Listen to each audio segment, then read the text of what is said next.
नमस्कार दोस्तों। आज का जो हमारा टॉपिक है 6N 138 यानी 6N 138 और 6N 139। ये दोनों सेम आईसी होती है जो कि एक ऑटो कपलर आईसी होती है हाई स्पीड के अंदर। तो आज इसके बारे में बात करेंगे कि इसका मेन पर्पस क्या होता है, इसको किस काम के लिए प्रयोग किया जाता है, इसकी पिन डिटेल, वर्किंग और टेस्टिंग किस तरह होगी। तो ये आपके सामने जो सर्किट है, जो इस आईसी का इंटरनल सर्किट है, जो कि 8 पिन के अंदर और डिप टाइप के अंदर बना हुआ है। तो आज का हमारा चैप्टर रहेगा 6N 138 और 6N 139। तो चैप्टर शुरू करने से पहले अगर जिन्होंने भी चैनल को सब्सक्राइब नहीं किया है वो चैनल को सब्सक्राइब करें, और अगर आपको वीडियो अच्छी लगे तो अपने दोस्तों के अंदर लाइक और शेयर ज़रूर करें। तो आज का हमारा टॉपिक रहेगा 6N 138 auto coupler IC high speed. तो बेसिकली ये 8 पिन के अंदर आती है। 8 पिन के अंदर इसकी वर्किंग किस तरह है इसके बारे में जान लेते हैं सबसे पहले।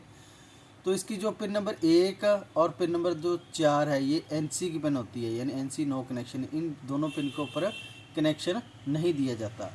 और जो पिन नंबर 2 है ये एनोड की पिन है, और पिन नंबर 3 जो है ये कैथोड की पिन है, यानी ये एनोड की पिन होगी और ये कैथोड की पिन।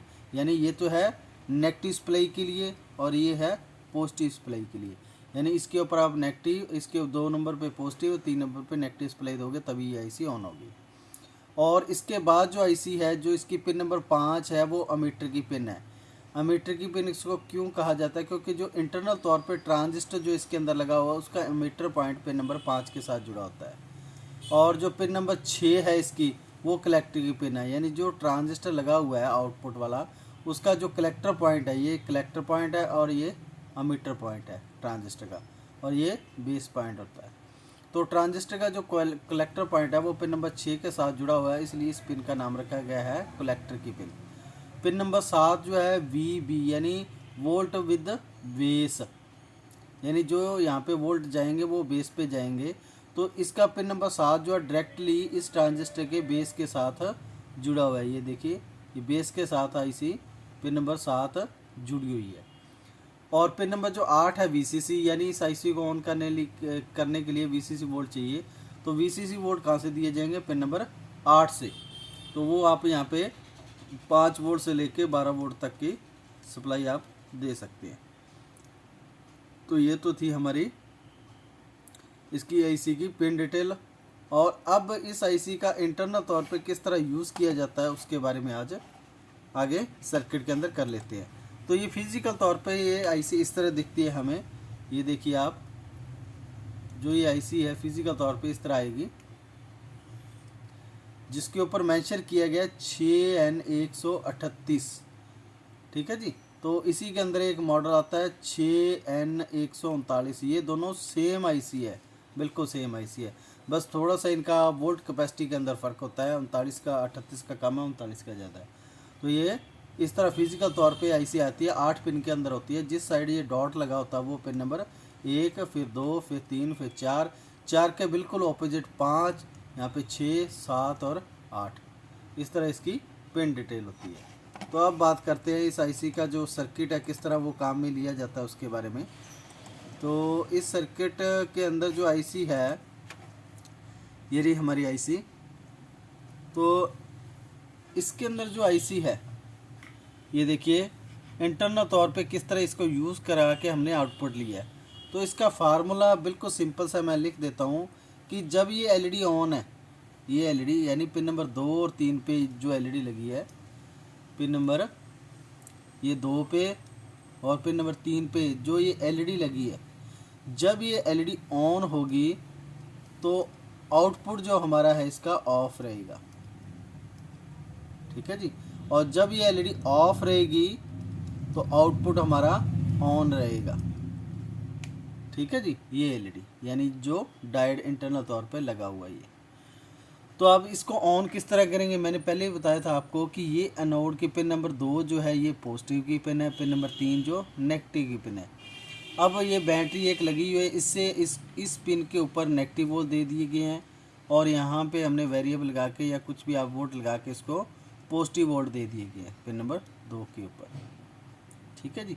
और उसके बाद ये एलईडी ऑन हो जाती है। ऑन होने के बाद ये सेंड करती है सिग्नल, जो कि रिसीवर लगा हुआ है यहाँ पे, ये रिसीवर है। अब रिसीवर के ऊपर जब वोल्ट आएंगे तो क्या होगा कि जो ये 5 वोल्ट की सप्लाई है पिन नंबर जो 8 से जा रही है इसके यहाँ पे इस कैथोड पॉइंट पे। ठीक है जी। और जब ये रिसीवर इसको सिग्नल देगा तो ये जब रिसीव करेगा तो ये वोल्ट ट्रांसफ़र कर देगा इसके बेस पे ट्रांजिस्टर के। जब ये ट्रांजिस्टर होगा तो इस तरफ तो है कलेक्टर और इस तरफ है एमीटर, यहाँ पे इसके पॉजिटिव। और जब भी ये ट्रांजिस्टर ऑन होगा ट्रांजिस्टर, तो ये सप्लाई पास आउट कर देगा इस साइड, यानी कलेक्टर और एमीटर जंक्शन जुड़ जाएंगे, जिससे इस ट्रांजिस्टर के बेस पे क्या आ जाएगी पॉजिटिव सप्लाई। यानी जो ये सेकंड ट्रांजिस्टर लगा हुआ है इसके बेस पे पॉजिटिव सप्लाई आ जाएगी इस ट्रांजिस्टर बेस पे। जब यहाँ पे पिन नंबर 6 पे जो ट्रांजिस्टर लगा है उसके बेस पे जब पॉजिटिव सप्लाई आएगी तो ये ट्रांजिस्टर ऑन होके जो अमीटर वाले वोल्ट है, यानी अमीटर पे कौन से वोल्ट है, ग्राउंड यानी नेगेटिव वोल्ट, तो अमीटर वाले वोल्ट है जो कलेक्टर पे ट्रांसफ़र होंगे, क्योंकि ये अमीटर और कलेक्टर का जंक्शन ऑन हो जाएगा। जब अमीटर कलेक्टर का जंक्शन होगा तो पिन नंबर 6 के ऊपर जो हमारे ये वोल्ट हैं वो पास आउट हो जाएंगे। कौन से, पिन नंबर 5 वाले। 5 वाले कौन से हैं, ग्राउंड, तो ग्राउंड वोल्ट या नेगेटिव वोल्ट यहाँ पे ट्रांसफ़र हो जाएंगे। तो अब कंडीशन क्या होगी, जब एक रजिस्टर के द्वारा जो एक 8 नंबर को सप्लाई दी गई है वही एक सप्लाई दी गई है पिन नंबर 6 के ऊपर। यहाँ पे हमने 5 वोल्ट की सप्लाई, यहाँ पे वोल्ट चल रहा है पॉजिटिव, 5 वोल्ट की सप्लाई रजिस्टर के द्वारा आ रही है। जब ये ट्रांजिस्टर ऑन होगा, ऑन होने के बाद अमीटर और कलेक्टर का जंक्शन जब जुड़ेगा तो यहाँ पे वोल्ट आ जाएंगे ग्राउंड, यानी ये पॉजिटिव वोल्ट को क्या कर देंगे 0 वोल्ट। तो अब कंडीशन क्या होगी कि अगर ये एलईडी ऑन है, यानी ये एलईडी ऑन है हमारी, पिन नंबर 2 और 3 पे लगी हुई एलईडी ऑन है, तो कंडीशन क्या होगी, पिन नंबर 6 के ऊपर वोल्ट क्या होंगे 0 वोल्ट। ये देखो मैंने फार्मूला पहले लिखा था कि जब ये एलईडी ऑन होगी तो हमारी सप्लाई ऑफ होगी, और जब ये एलईडी ऑफ होगी तो हमारी सप्लाई ऑन होगी। कैसे, जब 2 और 3 ऑफ रहेगा, यानी ऑफ रहेगा तो ये ट्रांजिस्टर भी ऑफ रहेगा। जो हमारा ट्रांजिस्टर लगा कौन सा, ये जो ट्रांजिस्टर लगा हो ये भी ऑफ रहेगा हमारा, कौन सा, ये जब एलईडी ऑफ है। अब कंडीशन आ गई यहाँ पे ऑफ वाली, ये जब ऑफ है एलईडी तो ये भी ऑफ रहेगा हमारा सेंसर, ऑफ रहेगा तो ये ट्रांजिस्टर जो 2 नंबर पे एक नंबर ट्रांजिस्टर ये भी ऑफ रहेगा। ठीक है जी। और जब ऑफ रहेगा इसको पॉजिटिव नहीं मिलेगी तो ये नेगेटिव पास आउट नहीं करेगा, जिससे यहाँ पे नेगेटिव वोल्ट नहीं होंगे, पॉजिटिव वोल्ट ये यहाँ से इस रजिस्टर के द्वारा जो पॉजिटिव वोल्ट आ रहे हैं वो आगे सेंड हो रहे हैं। ठीक है जी। तो इस तरह ये आईसी फास्ट वे में काम करती है।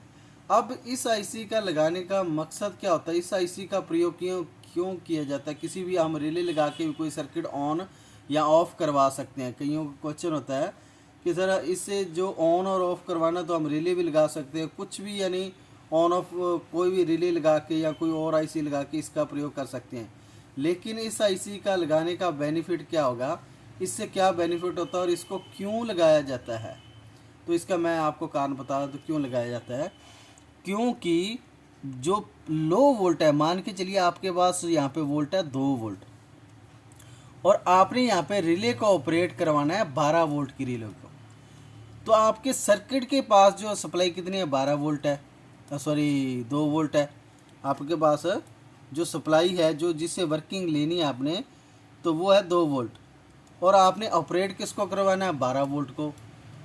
ठीक है, या 12 वोल्ट को करवाना है, या आपने 5 वोल्ट की रिले करवाना है 12 वोल्ट की, या 24 वोल्ट की रिले को ऑपरेट करवाना है, या एसी आपने ऑन ऑफ करवानी है।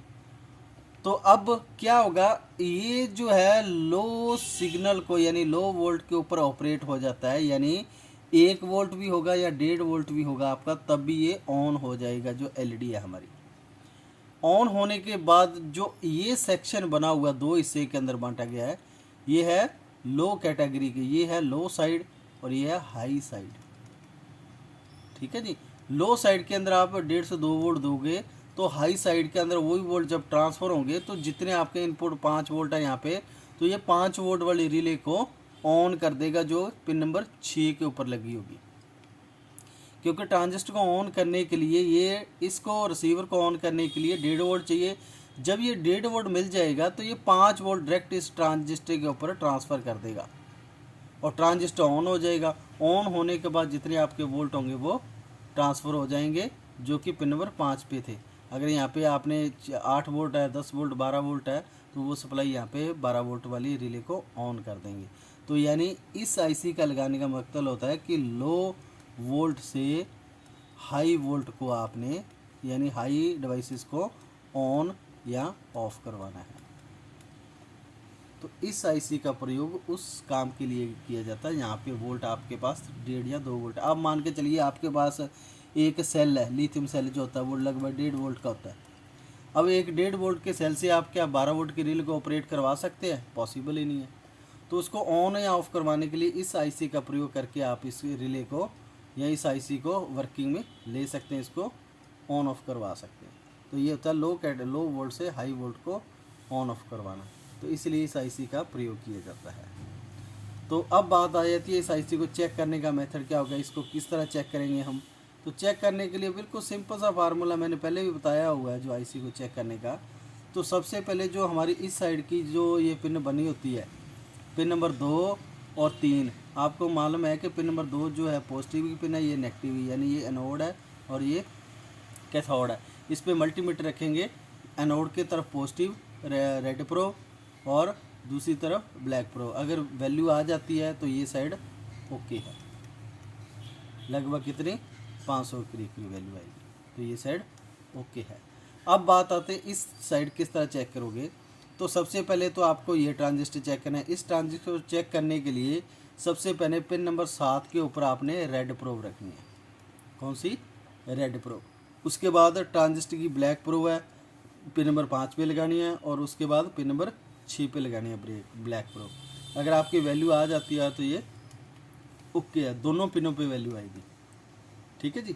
और उसके बाद जो हमारा है ये जो रिसीवर है, इसको चेक करने के लिए पिन नंबर 8 के ऊपर आपने रेड प्रोब रखनी है और फिर आपने पिन नंबर 7 के ऊपर रेड प्रोब रखनी है।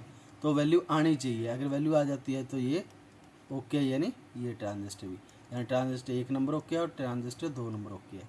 तो इस तरह आप आईसी को चेक कर सकते हैं, आईसी ख़राब है या सही है। तो इस तरह ये आईसी चेक होगी और वर्किंग इस तरह मैंने आपको बता दी है। अगर फिर भी आपको डाउट रह गया हो तो आप मुझे कमेंट कर सकते हैं। वीडियो अच्छी लगी हो तो लाइक, शेयर और सब्सक्राइब ज़रूर करें। धन्यवाद।